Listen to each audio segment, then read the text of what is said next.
اعوذ باللہ من الشیطان الرجیم، بسم اللہ الرحمن الرحیم۔ تمام تعریفیں اس ذات کے لیے کہ جو کائنات کا پالنے والا ہے۔ درود و سلام ہو محمد و آل محمد پر۔ آج کی گفتگو کا آغاز اس روایت سے کرنا چاہوں گا کہ جو نہج البلاغہ میں امیر المومنین علیہ الصلوۃ والسلام کے حوالے سے منقول ہے، قیمت کل امرئ ما یحسنہ، کہ ہر شخص کی قدر و قیمت اس خصوصیت، اس صلاحیت، اس بات کی وجہ سے ہوتی ہے جو اس میں پائی جاتی ہے۔ ایک تذکر ہے جوانوں کے لیے خاص طور پہ کہ اپنی صلاحیت کو، اپنی خصوصیات کو بہتر طور پہ پروان چڑھائیں تاکہ وہ آپ کی شناخت اور آپ کی قیمت کا سبب بنے۔ یہ بات کسی سے ڈھکی چھپی نہیں ہے کہ کوئی انسان ہو یا کوئی چیز، اس کی قیمت کا دار و مدار اس کے اندر پائی جانے والی خصوصیت کی بنا پر ہوتا ہے۔ لوہا ہو یا سونا، دونوں ہی زمین کے خزانوں میں سے ہے۔ لوہا راستے میں پڑا ہو کوئی پرواہ بھی نہیں کرتا، سونے پر تو لوگ جان لینے کے لیے تیار ہو جاتے ہیں۔ اچھا، اس کے بعد بھی ایک مرحلہ ہے اور وہ ہے اس چیز کی شناخت۔ بس اگر یہی سونا کسی چھوٹے بچے کے ہاتھ میں دے دیا جائے تو اس کے لیے یہ ایک کھلونے سے بڑھ کے کچھ نہ ہوگا، بلکہ شاید اس کے لیے کھلونا زیادہ عزیز ہو۔ یہ دوسری بات۔ تیسری بات یہ کہ یہ جو پہچان ہوتی ہے، اس کی بنا پر انسان کے رویے طے ہوتے ہیں۔ بس یہ سونا اگر کسی بچے کے ہاتھ میں ہوگا تو وہ اسے ایک کھلونے کی طرح ہی ٹریٹ کرے گا، اس سے بڑھ کے کوئی چیز توقع نہیں کی جا سکتی۔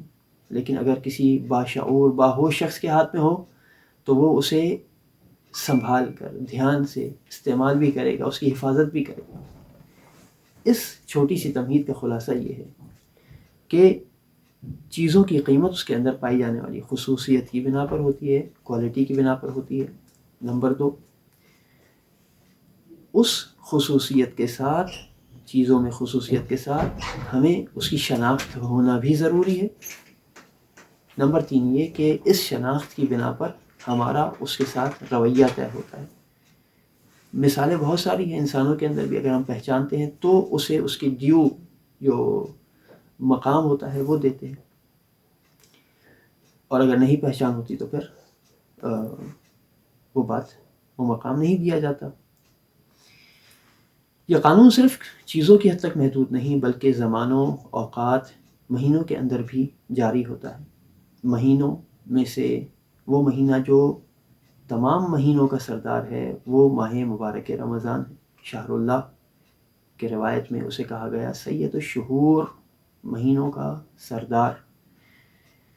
لہٰذا اگر ہم اس مہینے کے ساتھ ایک مناسب برتاؤ کرنا چاہتے ہیں تو ضروری ہے کہ پہلے اس مہینے کی شناخت کریں، پہچانیں یہ مہینہ کیا ہے۔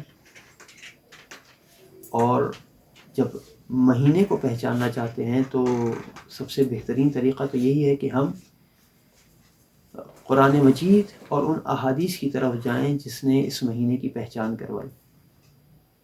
اگر ہم قرآن مجید کی طرف جائیں تو سورہ مبارک بقرہ کی آیت نمبر 185 کے اندر پروردگار عالم ارشاد فرما رہا ہے، اعوذ باللہ من الشیطان الرجیم، شہر رمضان۔ اس آیت کا آغاز ہی اس مہینے کی نام سے ہو رہا ہے، شہر رمضان۔ نام آ گیا، پہچان تو اب تک نہیں کرائی گئی، اب پہچان کرائی جا رہی ہے۔ الذی انزل فیہ القرآن، یہ وہ مہینہ ہے کہ جس میں خدا نے قرآن کو نازل کیا۔ وہ ہر مومن کے ذہن میں جو قرآن کی تلاوت کرتا ہے، ماہ مبارک رمضان کا تعارف اس کے ذہن میں یہ ہونا چاہیے کہ یہ شہر القرآن ہے، شہر اللہ ہے، وہیں سے اور نیچے چلیں تو یہ شہر القرآن، قرآن کا مہینہ ہے۔ اور ہم روایات کی طرف چلتے ہیں تو اس بات کی تاکید کی جاتی ہے، اس بات کو کنفرم کیا جاتا ہے۔ 5ویں امام علیہ السلام سے روایت ہے کتاب اصول کافی میں، لکل شیء ربیع، ہر چیز کی ایک بہار ہے، ایک سپرنگ ہے کہ جو اس کے لیے ایک اسپیشل وقت ہوتا ہے۔ وربیع القرآن شہر رمضان، قرآن مجید کے لیے بہار کا موسم ماہ مبارک رمضان ہے۔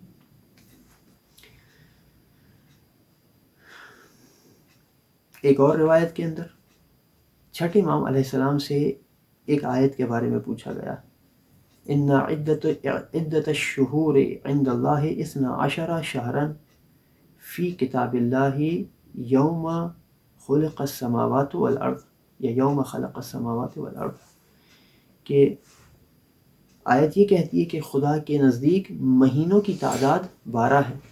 اس کے بارے میں جب پوچھا امام سے، یا امام علیہ السلام نے اس آیت کے بارے میں جب بتایا تو فرمایا ان مہینوں کا جو سردار ہے، جو سب سے اوپر ہے، وہ ماہ مبارک رمضان ہے۔ اب دیکھیے خود امام علیہ السلام کیا فرما رہے اس روایت کے مطابق، فاستقبل الشہر بالقرآن، اس مہینے کا استقبال قرآن مجید کے ساتھ کرو، اس مہینے کو ویلکم قرآن مجید کے ساتھ کرو، اس مہینے کی طرف توجہ قرآن مجید کے ساتھ کرو۔ بس اس مہینے کے اندر قرآن کے ساتھ ہمارا ویسا تعلق نہیں ہونا چاہیے کہ جو سال کے باقی مہینوں کے اندر ہوتا ہے۔ ایک اسپیشل جگہ ملنی چاہیے، ایک اسپیشل مقام ملنا چاہیے ہمارے ڈیلی لائف کے اندر، روٹین کے اندر، اس کے لیے ایک جگہ ہو قرآن مجید کے لیے ماہ مبارک رمضان میں۔ آیت کو تھوڑا اور آگے لے کے چلیں، شہر رمضان الذی انزل فیہ القرآن، خود قرآن کیا ہے؟ ھدی للناس وبینات من الہدی والفرقان، یہ قرآن ہدایت ہے اور اس کے اندر حق اور باطل کو ڈفرینشیٹ کرنے کی واضح اور روشن نشانیاں موجود ہیں۔ اور یہاں سے یہ بات سمجھ میں آتی ہے کہ تلاوت قرآن مجید انتہائی اہم، انتہائی فضیلت کا حامل، لیکن ساتھ میں اس کی جو حقیقت ہے، اس کی جو روح ہے، یعنی اس کا سرچشمہ ہدایت ہونا، اسے بھی فراموش نہیں کرنا چاہیے۔ جہاں قرآن کی تلاوت کے لیے وقت رکھ رہے ہیں، وہاں قرآن کے ترجمے کے لیے، اس کو ایک حد تک سمجھنے کے لیے، جس حد تک بھی انسان سمجھ سکے اس کے لیے بھی انسان کو وقت دینا چاہیے۔ اچھا، ایک سوال، ایک جانبی سوال ممکن ہے کہ کسی کے ذہن میں آئے کہ جی قرآن مجید اگر ماہ مبارک رمضان میں نازل ہوا تو ہم تو یہ سنتے آئے ہیں، ہمیں یہ بات معلوم ہے کہ 23 سال کے عرصے میں، 20 سال اس سے زیادہ کے عرصے میں قرآن مجید نازل ہوا، یہ کیا ہے؟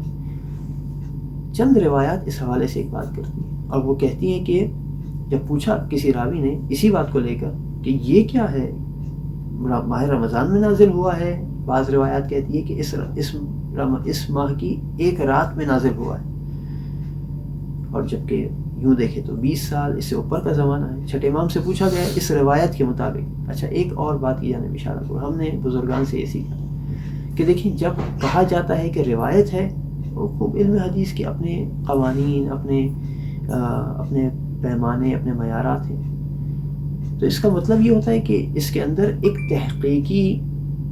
تحقیقی بات کرنے کی گنجائش مزید باقی ہے۔ جب یہ اس طرح سے کہا جائے کہ رسول اللہ نے یہ فرمایا ہے، چھٹے امام نے یہ فرمایا ہے، تو جو ذمہ دارانہ انداز ہوتا ہے یہ انہی روایات، انہی احادیث کے بارے میں کی جاتی ہے کہ جو حدیث کو قبول کرنے کے معیار پر پورے اترتے ہیں۔ لہٰذا یہ ایک روایت ہے، میں آپ کی خدمت میں پیش کر دیتا ہوں۔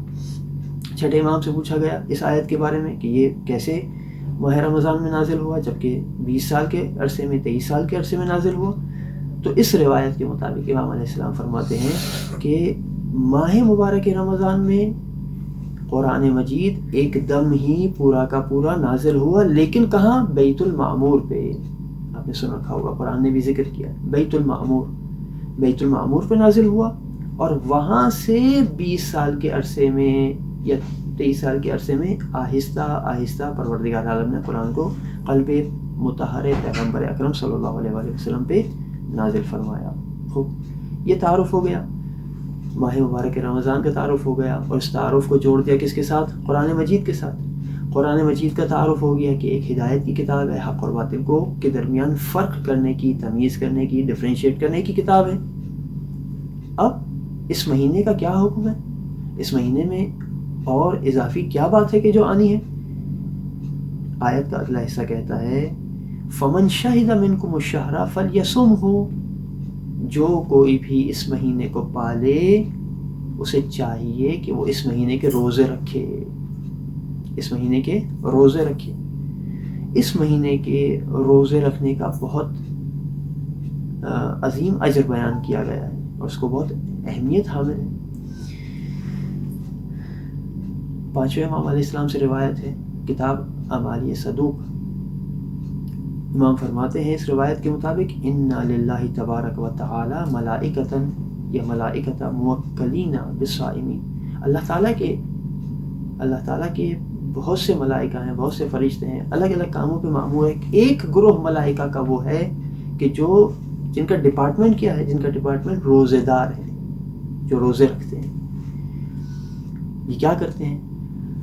ماہ رمضان کے ہر روز میں روزے داروں کے لیے یہ استغفار کرتے ہیں، اور جب افطار کا وقت آتا ہے ہر روز روزے داروں کو یہ صدا دیتے ہیں، پکارتے ہیں، ان کی حوصلہ افزائی کرتے ہیں۔ کیا کہتے ہیں؟ کہتے ہیں کہ مبارک ہو تمہیں اے بندگان خدا، تم نے زحمت اٹھائی، بھوک و پیاس برداشت کی، خود کو مبتلات روزہ چیزوں سے اپنے آپ کو بچا کے رکھا، لیکن جو تم نے زحمت اٹھائی ہے وہ تھوڑی ہے، اس کے مقابلے میں اجر بہت عظیم ہے۔ بورک تم، خدا اسے تمہارے لیے بابرکت قرار دے۔ یہاں تک کہ جب پورا مہینہ ختم ہو جاتا ہے، ماہ رمضان کا آخری دن آ جاتا ہے، تو اس روز یہی فرشتے، یہی ملائکہ انہیں دوبارہ پکارتے اور کہتے ہیں قد غفر اللہ لکم ذنوبکم، خدا نے تمہارے سارے گناہ معاف کر دیے ہیں، وقبل توبتکم، اور تمہاری توبہ کو قبول کیا ہے۔ اب کیا دیکھنا ہے؟ فانظروا، دیکھو تمہاری جو کتاب تھی، نامہ اعمال تھا، گویا سمجھو کہ جو خراب کی تھی بالکل نئی ہو گئی، نیو، اور اب ایک نیا اسٹارٹ لینے کی ضرورت ہے۔ یہ فرشتے کہتے ہیں کہ چلو اب دیکھو کہ تم اب نیا اسٹارٹ کیسے لیتے ہو، دیکھو اب تم اپنی کتاب کا، اپنی بک کا خیال رکھتے ہو یا نہیں۔ تو یہ عظیم اجر ہے، لیکن جہاں یہ ایک عظیم اجر ہے تو کیا یہ ہر کسی کو مل جائے گا یا اس کی بھی کچھ شرائط ہے؟ ایک روایت ہے، اللہ کے رسول صلی اللہ علیہ وآلہ وسلم فرماتے ہیں، کس سے فرما رہے ہیں؟ اپنے ایک مشہور صحابی جابر ابن عبداللہ انصاری، جابر سے کہہ رہے ہیں یا جابر ھذا شہر رمضان، یہ رمضان کا مہینہ ہے، اس مہینے کی کیا اہمیت ہے، کیا فضیلت ہے؟ من صام نہارہ، جو کوئی بھی اس کے دنوں میں روزے رکھے، وقام وردا من لیلہ، اس کی راتوں میں تھوڑا حصہ نیند سے جلدی بیدار ہو کر عبادت کرے۔ اب ہم کیسے کر سکتے ہیں؟ مثال کے طور پہ نماز شب اگر 11 رکعت کے ساتھ پڑھیں، رمضان کی راتوں کے اندر نافلہ نمازیں پڑھنے کی اپنی اہمیت اور استحباب ہے۔ کچھ وقت رات کا عبادت کے لیے خاص کریں۔ وعفا بطنہ و فرجہ، اور جس نے اپنے شکم کو اور شرمگاہ کو پاک رکھا، وکف لسانہ، اپنی زبان کو روک کر رکھا، خرج من ذنوبہ کخروجہ من الشہر، گناہوں سے ایسے باہر نکل جائے گا جیسے اس مہینے سے باہر نکل رہا ہے۔ یہ مہینہ ختم ہو رہا ہے، باہر نکل کے اگلے مہینے میں چلا گیا، گناہوں سے بھی باہر نکل جائے گا، یعنی گناہوں سے پاک ہو جائے گا۔ جابر خوش ہو گئے، کہا کہ یا رسول اللہ، کتنی پیاری بات کی آپ نے، ما احسن هذا الحدیث، کتنی اچھی حدیث ہے یہ۔ فقال رسول اللہ، اللہ کے رسول نے فرمایا یا جابر وما اشد هذه الشروط، یہ بھی تو دیکھو کہ شرائط کتنی سخت ہیں، ان شرائط کے ساتھ روزے رکھنے ہیں، اس مہینے کو گزارنا ہے۔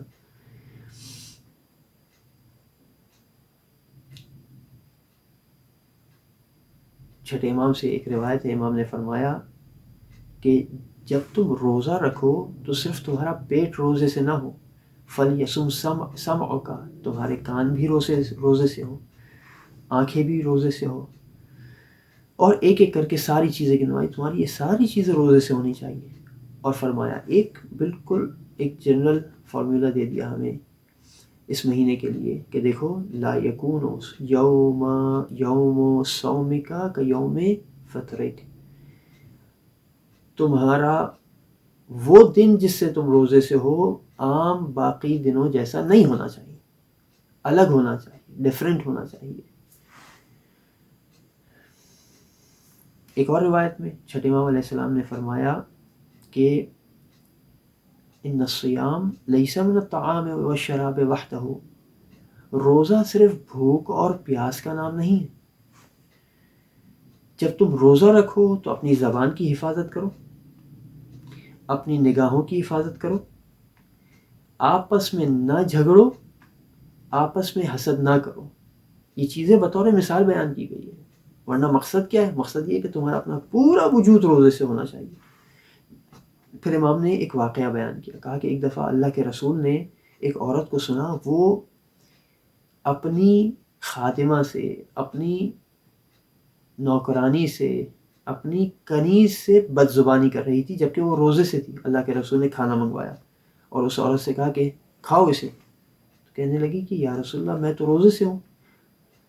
تو رسول اللہ نے فرمایا یہ تیرا کیسا روزہ ہے جبکہ تو اس روزے میں اپنی خادمہ کو سے بد کلامی کر رہی ہے، اسے گالیاں دے رہی ہے، اسے برا بھلا کہہ رہی ہے۔ ان الصوم لیس من الطعام والشراب، روزہ کھانے اور پینے سے بچنے کا نام نہیں ہے فقط۔ پھر امام علیہ السلام نے فرمایا کہ دیکھو جب روزہ رکھو تو کان بھی روزے سے ہو، آنکھیں بھی روزے سے ہو، بحث نہ کرو روزے کے اندر، اپنے خادم کو، اپنے پاس کام کرنے والے کو اذیت نہ دو، وَلْيَكُنْ عَلَيْكَ وَقَارُ الصِّيَامِ، روزے کا ایک وقار ہونا چاہیے تمہارے اوپر، اور تمہارا روزے والا دن عام دنوں جیسا نہیں ہونا چاہیے۔ خاص تاکید کی غصے سے بچو، انسان چڑچڑا ہو جاتا ہے بھوک و پیاس کی وجہ سے، ٹیمپر لوز کر جاتا ہے، لیکن یہ مہینہ ہے پریکٹس کا، یہ مہینہ ہے خود کو بہتر بنانے کا۔